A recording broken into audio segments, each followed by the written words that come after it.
Estamos de volta com Preliminar, a imagem do futebol, todos os sábados aqui na Bandeirantes, 10h30 da manhã. Hoje recebendo o diretor executivo de futebol do Grêmio, Rui Costa.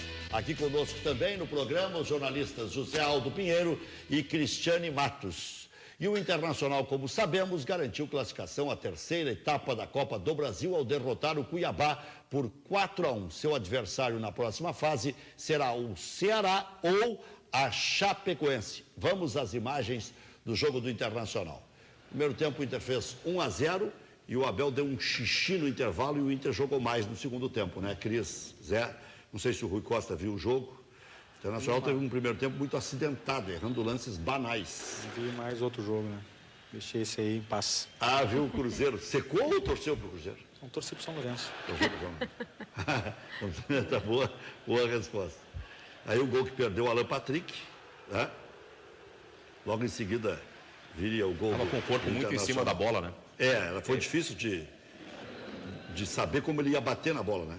O Inter começou muito bem o jogo, na verdade, Isso, né? Marcando muito sob pressão e construindo também oportunidades. E aí depois sim deu uma decaída e por isso o Abel também acabou chamando a atenção dos jogadores, porque alguns erros banais de passes, né? Alguns erros bobos, assim, que como era contra uma equipe que não é assim, que não tem assim tanta qualidade, ainda mais que o Cuiabá estava com um time praticamente misto, porque estava poupando seus titulares para a Série C, mas daqui a pouco eram erros que contra um adversário mais qualificado, o Inter poderia ter sofrido mais, né? E olha essa sequência do Cuiabá aí, ó. Quase empatou o jogo. No final do primeiro tempo, o Dida faz uma defesa. Foi mais um susto ali, né, Rec? Não, e vai ver agora no final aí. O Rui vai ver, se não viu ainda. A defesa que faz o Dida. O Inter ganhou, Rec, eu percebo um elemento novo, um fator que ele não tinha, que é o fator Alex. Não tinha no ano passado. Ele sai da sombra, ele sai de uma zona escondida do time e aparece de repente na frente do goleiro com grande capacidade de finalização. Isso é algo novo no time do Inter. Aí a defesa que eu falava, do Dida. Agora, aí, eu sei, o Abelão, eu tenho admiração pelo Abel. Eu acho que é virtude do Abel. Encontrou um lugar com o Alex no meio de 4 meias. É difícil. Não, e tomando pau, né? Exatamente, o Abel sempre confiou muito no Alex, mesmo quando as críticas eram muito pesadas a esse jogador, o Abel sempre confiou em recuperar o futebol do Alex, e está aí a prova de que realmente tem o dedo do treinador. E o que tem o dedo do treinador também, a gente que acompanha os treinamentos durante a semana, é o último gol, aquele do Fabrício, né? O cruzamento, o escanteio, o Abel trabalha muito realmente a bola aérea, ofensiva, defensiva, e é bacana quando a gente vê que o trabalho durante a semana a gente vê colocado em prática na partida e dando certo, né? Então o Abel tem sim muitos méritos nessa equipe do Internacional. Pareceu uma comemoração um pouco arrependida do Fabrício na hora do gol. Meio encabulado, parece que ele estava na dúvida de ir para a torcida ou não. Já era o quarto, eu acho que foi por isso, se fosse o primeiro gol. Mas ele é lateral e está com a marreta na cabeça dele desde o ano passado, tem que chamar a torcida para o lado dele. Olha aqui, fiz o gol, olha aqui, estou faceiro, vem comigo. Ele foi meio encabulado para a torcida. Foi frio, você acha que ele está... Sim, ele estava na dúvida. Se o torcedor ia... Se ele ainda está de bem com a massa ou não. Já fez tanta coisa errada, o coitado do Fabrício, talvez ele tenha... Mas não, nessa hora tem que ter um lado marqueteiro. Abraçar com a torcida. Você acha que tem algum marqueteiro no time do Inter, Osão? Tu tem dúvida? Todos os times têm seus marqueteiros. No Inter especificamente. Nossa. Mas se a gente falar em laterais, o Fabrício vem fazendo uma temporada melhor, por exemplo, do que o Gilberto agora nesses últimos jogos. E o Gilberto ontem chamou a atenção, e até o Abel falou isso também na entrevista coletiva, que o Gilberto, ele está muito bem defensivamente, mas ofensivamente ele realmente está pecando. E a gente viu, errando principalmente no primeiro tempo, Zé, os cruzamentos do Gilberto, todos rasteiros e nenhum com chance de gol nenhum para um dos atacantes, para o Rafael Moura, enfim. Dá para atribuir isso um pouco à juventude, só que ele vem de um time grande, né? Ele vem do Botafogo, então ele já era cobrado lá. Então a juventude vai até ali. Aí o gol do Fabrício, vamos ver a comemoração. Está indo para a seleção agora também. O que é isso, cara? Fiz um gol, sou lateral, vou sair para a galera. Mas não é o estilo dele? Não, já foi mais animado. Ah, mas é que eu acho que é por ser final de jogo aí, eu acho que foi mais ou menos isso. Sabe? Acho que foi mais ou menos isso, Zé. O jogo já estava praticamente encerrado, né? E ainda teve o gol do Como Cuiabá. é o Popó? Aí o Popó? Popó. Velocidade desse Popó. E que balão que deu o zagueiro, virou o lançamento de 70 metros. É. Nós tivemos um lance bem parecido com esse contra o São Lourenço e infelizmente o jogador tirou, né? Esse é um lance que dificilmente o zagueiro consegue tirar a bola. Foi o que eu disse, foi o que eu disse na Rádio Bandeirantes. O zagueiro normalmente entra com bola e tudo. Foi o que aconteceu agora, não dá tempo de tirar. Sim. O Barcos encobriu o zagueiro, o goleiro, né? Ele conseguiu correr. De lado, Léo, deitou para tirar a bola. Não era para ser. Muito difícil. Sabe que um dos pecados é desejar a mulher do próximo. Né? Tem até na Bíblia e tal. É o 7º mandamento? É um dos mandamentos. Você desejaria um D'Alessandro no seu time, Rui Costa? Não, o Grêmio tem grandes jogadores que talvez não tenham ainda merecido esse rótulo de diferenciados, porque isso vem com títulos, com conquistas, né? O Luan estava indo para esse caminho. Mas eu tenho certeza que, na medida em que nós conseguimos conquistar um título importante, né, esses jogadores que estiverem presentes nesse título terão, sem dúvida alguma, um selo de qualidade mais definitivo, né, até em relação do que eles mostram. Né? É claro que o Inter tem um grande time, o D'Alessandro é um jogador que tem uma relação muito forte com o Internacional, o Grêmio está nesse caminho. Eu tenho certeza que o Grêmio logo vai ter jogadores que pelo tempo, até que o D'Alessandro está no Internacional, que poderão representar para o Grêmio, deste aspecto que tu colocas aí, eu acho que eu tenho certeza que o Grêmio tem jogadores do nível, da qualidade do grupo do Internacional, mas essa relação com a torcida, ela está sendo construída e logo vai acontecer. É confirmado que o Grêmio, por necessidade financeira, teve que comprometer parte dos direitos econômicos, trazendo um investidor para dividir os direitos em relação ao Luan? Não, o Grêmio tem, em primeiro lugar, o Grêmio fez uma negociação muito especial com o Luan, né? O Grêmio conseguiu ter praticamente 100% de um atleta desse nível, né? E por ter esse 100%, o Grêmio conseguiu fazer algumas negociações em que não deixasse de ter um protagonismo nessa relação, porque nós sabemos o que o Luan representa, sabemos o que o Luan pode acrescentar tecnicamente como ativo para o clube. Não, então, e tem que dar para o investidor uma parte de alguém que jogue bola, porque senão o investidor sai fora. Isso é fundamental para a relação com o investidor. Ele quer ser sócio daquilo que... Tem um mínimo de garantia. Né? Tem então, risco, mas...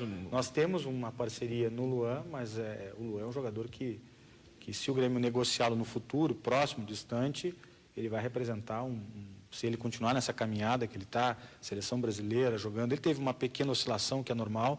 As pessoas esquecem que ele teve uma lesão gravíssima. Eu acompanhei todo o processo de recuperação, a cirurgia dele foi delicadíssima. Um jogador que é muito vítima de choque, né? E como é que faz? Apoia com a mão, né? E a gente não faz uma consideração, Rui, que às vezes talvez devêssemos fazer. No começo do ano ele não estava no projeto para ser titular e ele virou titular e solução do Grêmio. Então o clube já está lucrando com ele.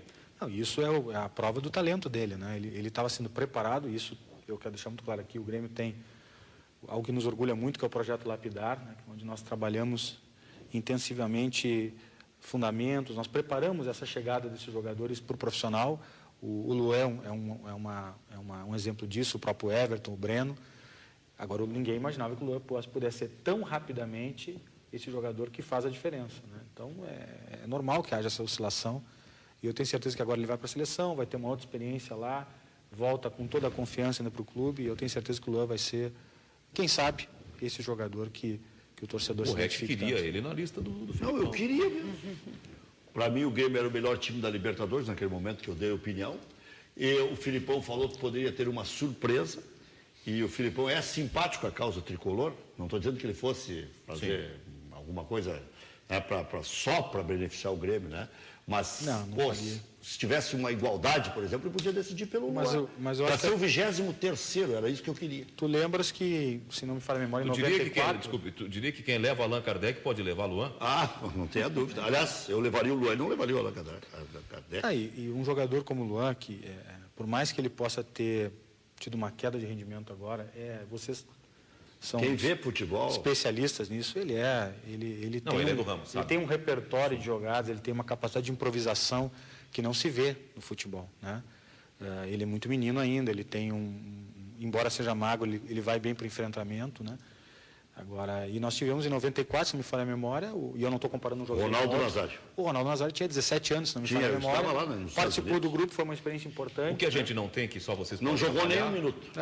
É a personalidade. Nós não sabemos como é que ele é, se ele é tímido, se ele é extrovertido, se ele é confiante, se ele é seguro, porque isso também ajuda bastante. Não, ele tem uma timidez assim, importante, né, significativa. E natural da idade também, né? Que tanto o representante dele, que é mais que um empresário, uma pessoa que cuida da vida dele, é quase um pai, né? E nós, que sempre tratamos ele com muita consideração, o próprio Júnior Chávez, que acompanhou ele lá na base, depois, quando ele chegou, eu tive o cuidado de conversar com ele.